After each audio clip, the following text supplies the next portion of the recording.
नमस्कार दोस्तों। 15 सितंबर 2025 लगभग 2:30 दोपहर। जैसे 2-3 प्रश्न मेरे मन में भी उठे कि ये जो शास्त्रों के अनुसार weather pattern north east Himalaya का जो मैं प्रिडिक्ट कर पा रहा हूं, भाई इस मामले में मैं ही क्यों, कोई और क्यों नहीं। तो मैंने सुबह बैठा, मैं काफी ध्यान किया। ध्यान अवस्था में शून्य तक पहुंच गया और फिर किसी शक्ति ने मेरे को ध्यान दिया कि मैं प्रश्न पूछ रहा था अपने आप से कि इस एपिसोड में मैं ही क्यों। तो बात ऐसी है कि उन्होंने बताया कि हिमाचल में इक्का दुक्का कोई एक है जिसको नॉलेज भी है सारी चीजों का, और जो वाड़ किस्म का व्यक्ति है, जो डरता ही किसी से नहीं है। मतलब किसी के खिलाफ कहने से, चाहे बीजेपी हो, चाहे कांग्रेस हो, चाहे सरकार हो, चाहे कोई पॉलिटिकल पार्टी हो, चाहे कोई अधिकारी हो, चाहे पुलिस हो, चाहे प्रशासन हो, जो किसी से नहीं डरता। एक ऐसा बंदा चाहिए था। और दूसरा जिसके पास नॉलेज भी हो और जिसको कहने की हिम्मत भी हो।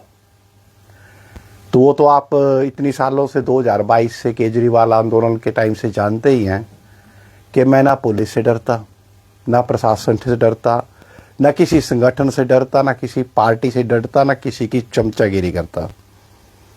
मैं जो करता हूं अपनी मर्जी में, बड़े वाड़ किस्म से जो कहना है कह दिया, ना डरता हूं।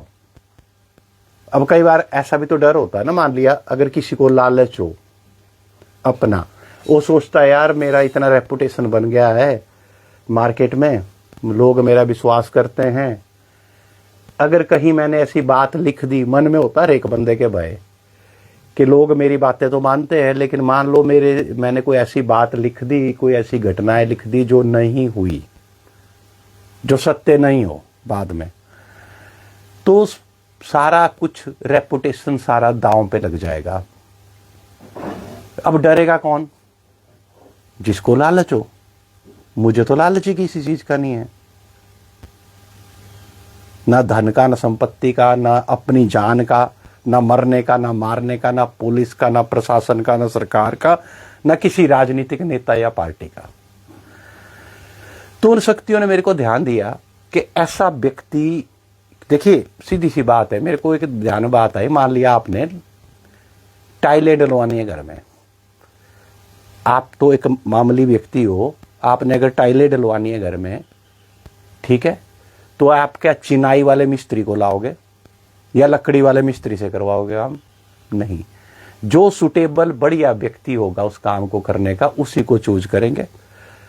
तो प्रकृति ने भी मेरे को यह संदेश दिया कि इन कामों को करने के लिए जो क्वालिटी चाहिए थी वो तेरे में थी, मतलब मेरे में थी, इसलिए मेरे को ही ध्यान दे रही है प्रकृति हर एक चीज का कि ऐसा होगा, ऐसा होगा, ऐसा होगा, ऐसा होगा, ऐसा होगा। और डरता भी किसी से नहीं है, तो इसलिए मैं।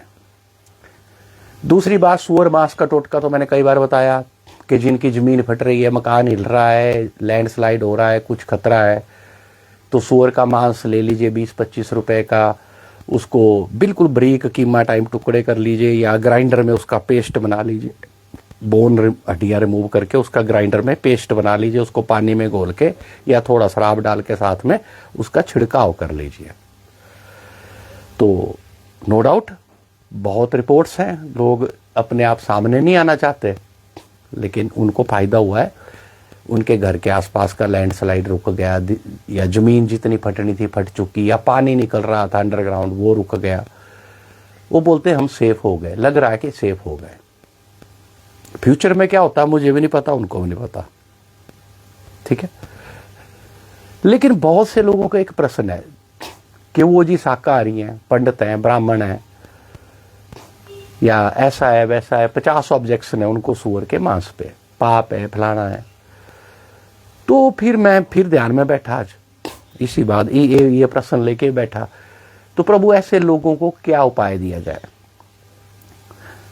तो देखिए, वराह अवतार के अनुसार अगर पृथ्वी जलमग्न हो रही हो,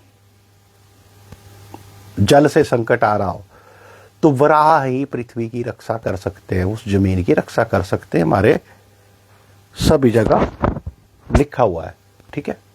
तो इसलिए वराह वाला, सूअर वाला टोटका, इसमें सूअर के बाल, चमड़ी, कुछ भी, हड्डी, कुछ भी यूज कर सकते हैं, ठीक है। लेकिन फिर भी कुछ लोगों को तो उनके लिए फिर ध्यान आया कि पृथ्वी का उद्धार एक दूसरी चीज से भी हो सकता है। हमारे शास्त्रों में लिखा हुआ है कि पृथ्वी गाय के सींग पर टिकी हुई है। अब लोग बोलेंगे, लेकिन मैं कह रहा हूं ये सिंबॉलिक चीजें हैं, ऐसी कथा की तरह मत समझ लो ये ग्लोब है, गाय खड़ी है, उसके सींग पे टिकी हुई है। पुराणों शास्त्रों में जो भी बातें लिखी हैं वो कोडेड वर्ड में लिखी हुई हैं, उनको डीकोड करना पड़ता है, वो एज इट इज कथा की तरह मत लीजिए। तो दूसरा उपाय है इसका गौवंश। तो वही ध्यान में आया कि अगर कोई पैसे वाला व्यक्ति है, खेत है, उसके पास जमीन है, बहुत से लोग ऐसे भी है जिनके पास बगीचे है, लेकिन बगीचे में तो पेड़ पे लगते हैं, लेकिन जमीन तो खाली है, वहां घास उगती है, ठीक है। तो उनको एक उपाय बताया जा सकता है कि वो सड़क से, पालतू नहीं, पालतू तो अपने स्वार्थ के लिए जब तक दूध दे रही है गाय तब तक पाल रहे हैं, वो जो पाल रहे हैं वो भी, जो नहीं पाल रहे हैं वो भी, सड़कों से एक आवारा बैल या बछड़ा, एक आवारा गाय या बछड़ी, एक जोड़ा बनाइए। अगर सड़कों पे नहीं मिलता तो बहुत सी गौशालाएं हैं जो ओवर क्राउडेड है, वहां से एक जोड़ा ले आइए और उस जोड़े को अपनी जमीन पे थोड़ा सा बाड़ा बना दीजिए, छोटा सा शेड बना दीजिए, ठीक है। वहां उनको पालिए। ये महंगा उपाय जरूर है। और जिनके पास धन है लेकिन जगह और समय नहीं है, मतलब शहर में रहते हैं, जगह भी नहीं है और समय भी नहीं है, उनके लिए वो क्या करें फिर? वो ऐसा कर सकते हैं, जो भी गाय वगैरह पालता है, दूध उत्पादन का कार्य करता है, उसके पास 10-15 गाय हैं, 2 गाय हैं, उसको धन दे दे, भाई ठीक है मेरे भी आप पे तू पाल ले, लेकिन उस मामले में उस व्यक्ति को समय समय पर उसकी निगरानी करनी है कि उसके द्वारा छोड़ा हुआ गाय और बैल का जोड़ा, उसकी केयर सही से हो रही है। अगर वो बीमार है, कुछ है, तो उसका वेटनरी में डॉक्टर से इलाज करवा ले। हाँ, एक ध्यान जरूर रखना, अगर बैल या सांड टाइप है, क्योंकि वो आक्रामक हो जाते हैं, तो उनको वेटनरी डॉक्टर से टाइम टू टाइम इंजेक्शन लगवा दे ठंडा रहने के लिए, ताकि वो आक्रामक ना हो, ताकि ठंडे रहे, ठीक है। ये भी जरूरी है। जिनके पास धन है वो कर सकते हैं आराम से, तो कम से कम उनकी धन संपत्ति। अच्छा, इसका लोग बोलते हैं बेवकूफ, भैया क्या बेवकूफी है, कुछ है बड़े वैज्ञानिक। तो मैं बता दूं, मैं तो बड़े ग्राउंड स्तर का आदमी हूं, आम जनता से जगह जगह से जुड़ा हुआ हूं, हर एक ग्राउंड की खबर आती है मेरे पास, ठीक है। अब कुछ चीजें ज्यादा ओपनली मैं कह नहीं सकता, थोड़ा हिंट में कह रहा हूं। पीछे जैसे जब से मैं ऑब्जर्व कर रहा था, 11 फरवरी को मैंने गौ हत्या पे आंदोलन किया था मंडी में बड़ा एक, उसके बाद कई चीजें मैंने ऑब्जर्व की कि कुछ एक व्यवस्था में बैठे पावरफुल लोग जो कानून व्यवस्था देखते हैं, उनमें कुछ एक लोग गौ तस्करों का बचाव करते हैं, हैं भी, थे भी। और अगर कोई गौ रक्षक उन गायों को बचाने का प्रयत्न करते हैं तो उनको प्रताड़ित करते हैं, झूठे केस उन पर लगाकर, झूठी FIR वगैरह करके या डरा धमका के उनसे फिर उल्टा पैसा वसूल करते हैं। उधर से भी वसूली करते हैं, उधर से भी वसूली करते हैं। इस प्रकार के कुछ एक लोगों पर मेरी ऑब्जर्वेशन थी। तो मैंने महीना भर पहले एक पोस्ट लिखी थी, ढूंढनी पड़ेगी, कि ऐसे लोगों की संपत्ति दांव पर है। ठीक है, उनकी जमीनें ऐसी ऐसी जगह जहां एक एक बिस्वा की कीमत 15-20 लाख रुपए है, एक बिस्वा की। उनकी कई कई बीघा जमीनें और कईयों के मकान खत्म हो गए, जमीन भी खत्म हो गई, मकान भी। लेकिन उनके साथ साथ उनके कुछ पड़ोसियों को भी नुकसान झेलना पड़ा। अब लोग बोलेंगे भाई वो तो कल्प्रिट था बंदा जिसका नुकसान हुआ, मेजर नुकसान जिसका हुआ, लेकिन साथ में उनके पड़ोसियों का भी हो गया, ये तो गलत बात है। वो तो शरीफ थे, बिल्कुल शरीफ थे, उनका कोई दोष नहीं था, लेकिन उनकी जुबान बंद थी। उन्होंने कभी गलत को गलत कहने का कोशिश नहीं की। कई बार क्या हुआ, कुछ गौरक्षकों पर अत्याचार हुए, वो उन बंदों के पड़ोसियों के पास गए, जी आप थोड़ा सा हमारा सपोर्ट करिए, इनके खिलाफ बोलिए कुछ, ये ऐसा कर रहे हैं। लेकिन उनके पड़ोसियों ने जुबान बंद रखी कि हम अच्छे बने रहेंगे, हम अन्याय के खिलाफ नहीं कहने। तो जिन्होंने अन्याय के खिलाफ आवाज बंद रखी उनका भी नुकसान हुआ है। तो अगर आप बारीकी से जाएंगे, गहराई से जाएंगे, हिमाचल में जहां जहां भारी नुकसान हुए हैं, नो डाउट अच्छे लोगों के भी हुए हैं, शरीफ लोगों के भी हुए हैं, लेकिन वो उनके हुए हैं जिन्होंने अन्याय के खिलाफ कभी आवाज नहीं उठाई। मान लिया यहां 10 घर है, बीच में 2 ऐसे बदमाश है, उनका तो हुआ ही, लेकिन उनके साथ साथ उनके अड़ोस पड़ोस के 10 बंदे और रगड़े गए। ठीक है, क्योंकि मैं तो एक एक घटना की जहां जहां मेरी पहुंच है, एक एक लैंडस्लाइड की, एक एक जहां भी घर डैमेज हुए, एक एक जगह की पूरी अंदर खाते छानबीन करता हूं। ओपनली नहीं कह सकता कई चीजें, लेकिन अधिकतर नुकसान ऐसे लोगों के हुए हैं और ऐसे लोगों के कारण उनके पड़ोसियों के भी हुए हैं। अब मैं ऐसे लोगों को जिनके नुकसान हो चुके हैं या होने वाले हैं, क्योंकि ऐसा है, अब ये देवदानव युद्ध ऐसा मत सोचिए 4 घंटे धूप खिल गई और हो गया बंद, नहीं, ये बहुत लंबा चलना है। ठीक है, पता नहीं बचेंगे नहीं बचेंगे, बड़ा मुश्किल है। ये वेदर पैटर्न बहुत खतरनाक तरीके से, क्योंकि कुछ मूर्खों ने पूरे वेदर पैटर्न का जो कंट्रोल रूम है बिजली महादेव, वहां जाके इन मूर्खों ने स्विच छेड़ दिया। जैसे एक फिल्म थी ना, डायनासोर मूवी, अंग्रेजी में बड़ी हिट हुई थी, वो अंडे के लालची में, हम डायनासोर के अंडे चुराएंगे, इनको महंगे बेचेंगे। उन्होंने पूरे एक क्षेत्र में वहां तबाही ला दी थी। बिल्कुल वही घटना है। अब मेरे को तो एक बात पता थी, एक यूएस का न्यूज़पेपर है, उसका हिंदी ट्रांसलेशन छपा है यहाँ पर इंडिया में, डेली टाइम्स करके, मैंने शेयर भी किया है। उन्होंने लगाई एक न्यूज मेरी बातें उठा के, उसमें एक पैरा उन्होंने लिखा है कि अंग्रेजों ने भी कहा था 100 साल पहले कि पूरे इंडिया का जो वेदर पैटर्न कंट्रोल होता है वो हिमाचल से होता है। इसीलिए उन्होंने वेदर डिपार्टमेंट का हेडक्वार्टर शुरू में शिमला में बनाया था, फिर बाद में बहुत सालों बाद उस वेदर हेडक्वार्टर को शिफ्ट किया था पुणे में। ये तो उस न्यूज़पेपर ने लिखा है, यूएस के न्यूज़पेपर ने, कि जो अंग्रेज थे उन्होंने भी ये माना था कि पूरे इंडिया का जो वेदर पैटर्न है, इंडिया पाकिस्तान है पूरा एरिया, नॉर्थ इंडिया, इसका जो कंट्रोल रूम है वो हिमाचल है। और यहां के कुछ मूर्खों ने और केंद्र सरकार के कुछ मूर्खों ने उस वेदर कंट्रोल का जो कंट्रोल रूम था वो लालच के चक्कर में वहां जाके गोच विद्या कराए और सारा कुछ डिस्टर्ब हो गया।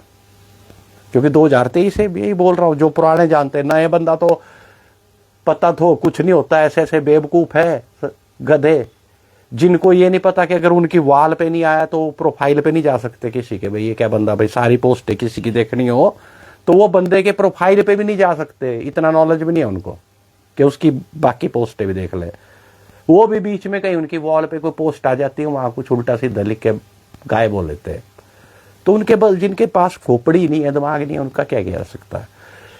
एक घटना का मैं और जिक्र करना चाहता हूं। जब मंडी शिवरात्रि होने वाली थी तो आपको बताऊं, प्रशासन में भी कुछ बड़े बड़े अफसर बैठे हुए हैं जो बिल्कुल तड़फ रहे थे कि क्या हो रहा है। तो प्रशासन से ही कोई बड़े अफसर के थ्रू, मैं तो घर में बैठा था, मेरे को इन्फॉर्मेशन मिली, बंदा पहुंचा मेरे घर कि गोपाल जी बहुत गलत हो रहा है, ये देखिए देवताओं के लिए सीवरेज लाइन की पर बैठने की व्यवस्था कर रहे हैं, बाकी बोलते हैं हम नहीं देंगे जगह। और मैंने बोला आपने अप्रोच नहीं किया? बोलते हैं मैं कई देवताओं की कमेटियों के पास गया, वो बंदा बोल रहा था, कई देवताओं के गुरु कारदारों के पास गया, भाई देखो जी आप इसके लिए विरोध करो। बोलते सब ने लारे लप्पे लगाए, कोई ना इसके खिलाफ बोलने को तैयार है, न कोई आगे को आने को तैयार है। सब अपना अपना स्वार्थ देख रहे हैं, या सरकार से डरते, या प्रशासन से डरते, या उनके कोई अपने व्यक्तिगत स्वार्थ है।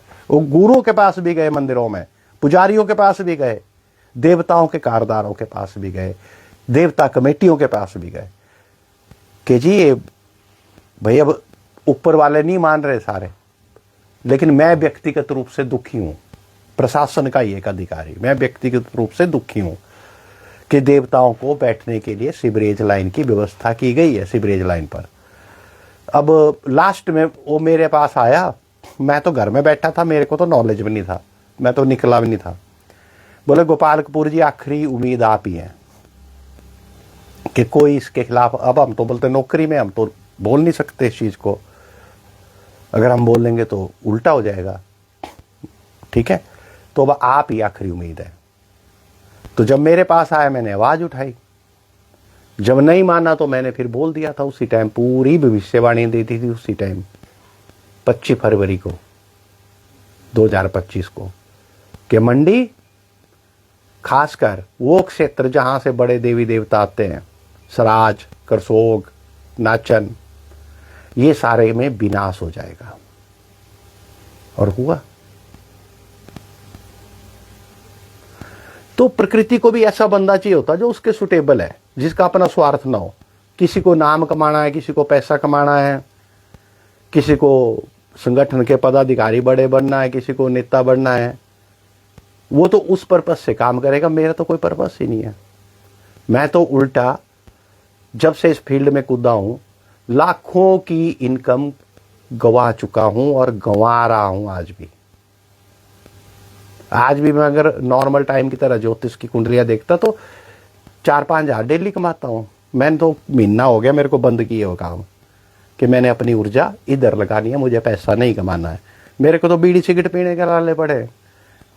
और मैं बताऊं, कुछ ऐसे बड़े अच्छे लोग भी हैं, शायद यहां सुन भी रहे हो, मुझे दिख रहा है, ठीक है, वो बेचारे घर आए कल परसों, कल की बात है,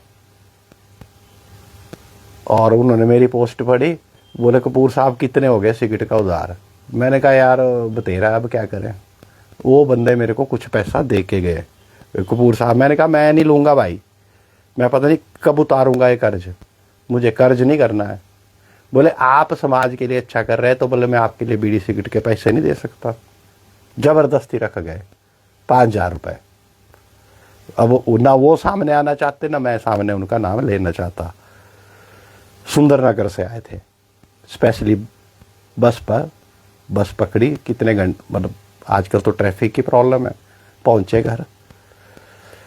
तो ऐसे लोग भी हैं समाज में, ऐसा नहीं है, अच्छे लोग भी हैं। तो इसलिए तो गाय गौवंश वाला टोटका कीजिए। हाँ, ये सूअर मांस अगर जो दोनों कर लेगा, मतलब दोनों टोटके कर सकता है अगर कोई, गौवंश पालन वाला भी और सूअर मांस पालन, ठीक है, वो तो सर्वसुखी रहेगा पूरी आपदा में, ये निश्चित है।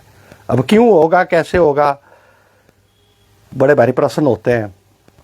तो भाई वो बड़े भारी पुराने वीडियो है मेरे कई, जो बैठ कर किए हुए हैं। खड़े होकर मैं गाने गाता हूं, बैठ कर मैं ऐसी बकवास करता हूं, ज्ञान बांटता हूं, ठीक है। जो ऐसे बैठ कर वीडियो में, चाहे किसी भी रूम में, इसमें चाहे किसी और रूम में, तो वो सुन लें, सारे सुन लें, उनको सब प्रश्नों के जवाब मिल जाएंगे। क्योंकि एक एक व्यक्ति के हर प्रश्न का जवाब देना मेरे लिए संभव नहीं है। और 18-19 सितंबर से तैयार रहिए। मौसम विभाग का वैसे तो अभी तो, क्योंकि दैत्य सैनिक ही है, मुख्य जो मेन जो दैत्य हैं, पावरफुल दैत्य, वो तो अभी मानसरोवर में है, पंगा कर रहे हैं। पर उनकी जो सेना थोड़ी बहुत फैली है, वो तो कमजोर सैनिक है, तो वो ऐसा उत्पात अभी लगातार मचाते रहेंगे। लेकिन 18-19 से तैयार रहिए। मौसम विभाग का विश्वास करना खतरे से खाली नहीं है। आज ही मैं मीडिया के 2-3 रिपोर्ट देख रहा था। कुछ मीडिया बता रहा है कि मौसम अब साफ होगा, कुछ मीडिया चैनल बता रहे हैं अलर्ट है। मौसम विभाग के भी आप है। अब मौसम विभाग ये कह रहा है कि वो कह रहा है, तो मेरी डायरेक्टर मौसम विभाग शिमला से हाथ जोड़कर प्रार्थना है कि वो मीडिया में खुद आए, जैसे पहले आए थे फिर झूठे साबित हुए थे, और खुद अपनी जुबान से बयान दे। मीडिया रिपोर्ट आधी अलर्ट बता रही है, आधी सही बता रही है, आधी कुछ बता रही है, हर कुछ ही बता रही है। आप देख लीजिए सारे मीडिया चैनल, ठीक है। तो मैं इतना ही कहना चाहता हूं। बाकी हर रोज की तरह, जैसे परसों, आज सुबह और कल सुबह के टाइम, मतलब कल के 3-4 बजे के बाद या 2:30-3 बजे के बाद थोड़ा अलर्ट रहिए। 16, मतलब आज 15 है, 16 की सुबह 3-4 बजे के बाद, जैसे आज थे, परसों थे, कल थोड़ा अलर्ट रहिए, ठीक है।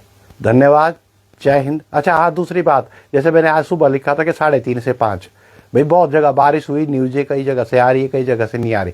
कुछ लोग बोल रहे नुकसान नहीं हुआ, इसलिए आपके भविष्यवाणी का, भाई नुकसान क्यों नहीं हुआ? जसूर में देखो कितने लोगों के घर में पानी भर गया, निचली मंजिल में, कई जगह निचले कांगड़ा एरिया में, कई जगह मकान क्रैक हुए, कई जगह मकान गिरे। तो भाई सावधान थे तो बंदे बच गए ना। अगर निचले फ्लोर में सोए होते, पानी भर जाता तो मर जाते कि नहीं? मतलब लोगों के लिए जब तक कोई बंदा नहीं मरेगा, उनके लिए गोपालपुर झूठा साबित होगा। नुकसान तो बहुत हुआ है सुबह के समय भी, लेकिन जान नहीं गई किसी की, क्योंकि जान जाना ही समाचार नहीं होता। ठीक है जी, जय हिंद, जय सनातन, नमस्कार, धन्यवाद।